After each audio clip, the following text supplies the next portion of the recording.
जी, इस वक्त हम मौजूद हैं जुडिशल कम्प्लेक्स इंसदाद दहशत गर्दी की अदालत में। आज असद उमर के केसेस के हवाले से उनके वकील पाकिस्तान तहरीक इंसाफ के सीनियर वकील सरदार मसरूफ खान और मिर्ज़ा आसिम बेग साहब यहाँ हमारे साथ मौजूद हैं। सर बताइएगा आज किन किन केसेस की थोड़ी सी डिटेल भी बता दें और क्या उनकी अपडेट है। जी सियाल साहब, आज असद उमर साहब के 2 केसेस थे यहाँ पर इंसदाद दहशत गर्दी कोर्ट में। एक मुकदमा था 143/22, ये थाना संगयानी का 25 मई का ये केस है। और इस केस में 144 की वायलेशन के अगेंस्ट 188 दफ़ा लगी हुई थी और 341 और समथिंग कुछ इस तरह की 780 भी इसमें लगा दी गई थी।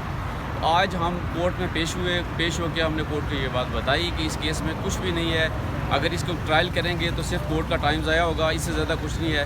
तो जज साहब ने हमें ये कहा है कि आज इसमें आप एक एप्लीकेशन मूव करें 265D की।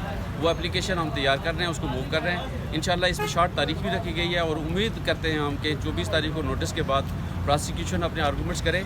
तो मुझे यकीन है कि इस केस में कुछ भी नहीं है, जैसे एज़ यूजुअल बाकी केसेस में कुछ भी नहीं है। और इस केस में इंशाल्लाह उम्मीद है कि ये सारे लोग बरी हो जाएंगे। जबकि दूसरा एक मुकदमा था उनका थाना CTD 3 नंबर मुकदमा था, उसमें आज जस्ट हाज़री हुई है। क्योंकि जब तक मुल्ज़मान सारे पेश नहीं होंगे, जब हाज़री में कंप्लीट नहीं होगी, तो उस वक्त तक केस का ट्रायल नहीं किया जा सकता। जब तक ये हाज़री कंप्लीट नहीं होती है तो मुझे ये लगता है कि चूँकि थाना CTD का ये जो मुकदमा नंबर 3 है, इसमें बहुत ज़्यादा तादाद में मुल्ज़मान हैं और मुझे लगता नहीं है कि बहुत जल्दी ये कहीं इस केस में हाज़री कंप्लीट हो और ये केस फर्दर प्रोसीड हो सके। अच्छा सर बताइएगा कि आज बारिश का पहला खतरा साबित हुआ है, यहाँ पे कुछ PTI के लोगों को डिस्चार्ज भी किया गया है, तो कैसा लगता है कि अब तो केसेस के आगे प्रोसीडिंग कैसी रहेगी? अदालत से तो हम जो वकला बरादरी है वो हमेशा एक उम्मीद के साथ आते हैं, कोशिश करते हैं कि वो अपना केस प्लीड करें। अदालतें इंसाफ भी देती हैं और मुझे तो आज खुशी हो रही है इस बात की कि हमारे 2 मुल्ज़मान मुकदमा नंबर 153, 154 में उनको आज जज साहब ने उनको डिस्चार्ज किया मुकदमे से।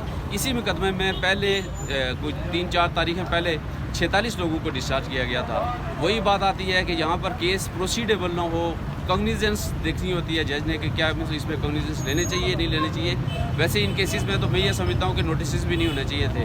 ये प्रेशर टैक्टिक्स केसेस थे और सिर्फ इस हद तक थे कि ज़मानत के स्टेज पे लोगों को जो अरेस्ट किया गया हरासा करने के लिए उनको।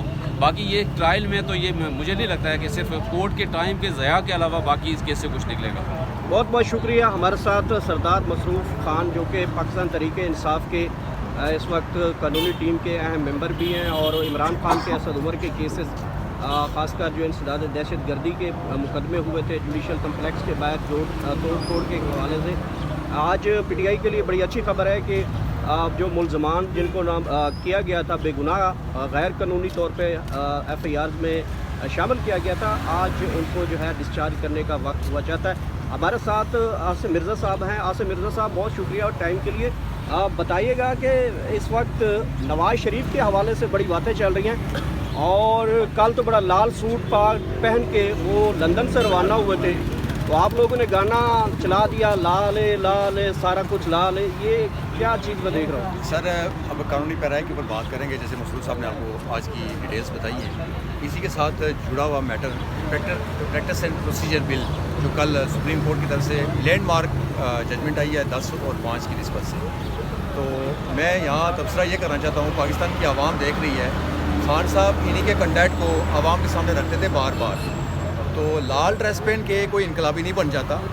तो बाद में आपने सोशल मीडिया के ऊपर देखा कि रज़िया गुंडों में फंस गई है, तो रज़िया ने प्रोग्राम तो बनाया हुआ आने के लिए, लेकिन वो लाल ड्रेस पहन के अब मैसेज पता नहीं क्या देना चाह रहे थे, समझ नहीं आई है, समझ से बाहर है। छोटा भाई यहाँ पे उनकी लुडियाँ डाल रहा है यहाँ पे प्रैक्टिस एंड प्रोसीजर बिल के ऊपर, जबकि मियाँ साहब अंदर से उनको खार खाई जा रही है जी कि उन्होंने एक साजिश के तहत जो एक वो उसमें ऐड करके रेड रोस्पेक्टिव के हवाले से माजी से जो है ना उनको अपना अपील का हक जो है ना वो था वो ज़ाया हो गया, तो लिहाजा अंदर से वो खुश नहीं है।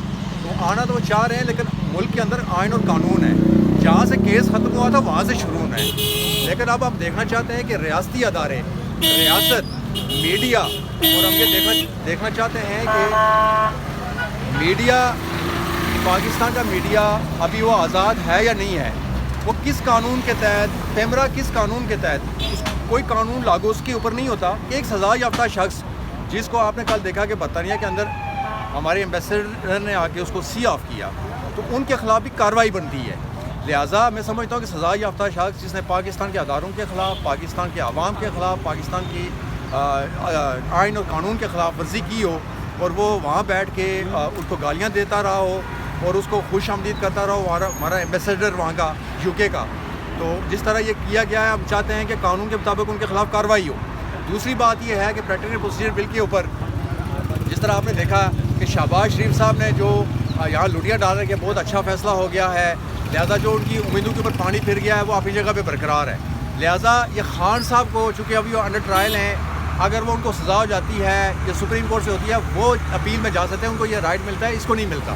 دوسری بات ہے کہ آپ نے دیکھا ہے کہ خان صاحب 3/23 کے مقدمات یہاں آپ نے دیکھیں گے کہ 4-5 مقدمات ATC کورٹ میں لگے ہوئے تھے۔ خان صاحب اسی جوڈیشل کمپلیکس جو آپ کے پیچھے نظر آ رہا ہے، گیٹ آ رہا ہے، اسی میں پیش ہونے کے لیے آ رہے تھے، لیکن ریاستی جبر اور سازش اور اس وقت کی PDM حکومت کی جو اداروں کو یا انتظامیہ کو ملائم کر کے یہاں پہ حملہ کروانے کی کوشش کی تھی اور وہ 780 کا مقدمہ درج ہوا تھا۔ آج ہمیں خوشی ہے کہ بہت سارے ورکرز اس کے اندر 153 اور 154 کے اندر ایٹ لیسٹ سارے ہی ڈسچارج ہو گئے ہیں۔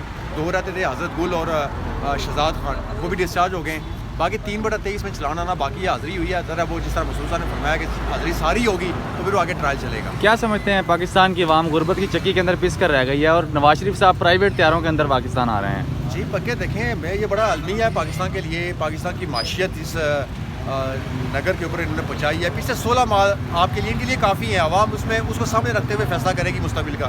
دوسری طرف ابھی اسد عمر صاحب اندر بیٹھے ہوئے تھے، ہم یہ ڈسکشن کر رہے تھے۔ میں پاکستان تحریک انصاف کی لیڈرشپ کو جو کرتا جاتا ہے ان تک میں میسج یہ دلانا چاہتا ہوں کہ اس وقت الیکشن کا بول بولا ہے اور الیکشن میں سیاسی پارٹیاں جا رہی ہیں اور تحریک انصاف بھی جائے گی اپنے بلے کے نشان کے ساتھ، لیکن ہماری اسٹریٹجی یہ ہونی چاہیے کہ انہوں نے سیکنڈ لیئر جو لیڈرشپ تھی ہماری اس کو ایبسکنڈر کروا رہے ہیں، PO جاری ہو رہا ہے، ان کو نائل کروایا جائے گا، لیکن اس کے لیے ہماری حکمت عملی واضح ہونا چاہیے۔ وکلا کو، خواتین کو اور یوتھ کو ٹکٹس ان لوگوں کو دینا چاہیے جو 9 مئی کے واقعے میں شامل نہیں ہیں، جب مطلب جو متضع نہیں ہے، تو وہ ایک اسٹریٹجی بنانی پڑے گی ان کو تاکہ ہم الیکشن کے پروسیس کے اندر شامل ہوں۔ Thank you sir.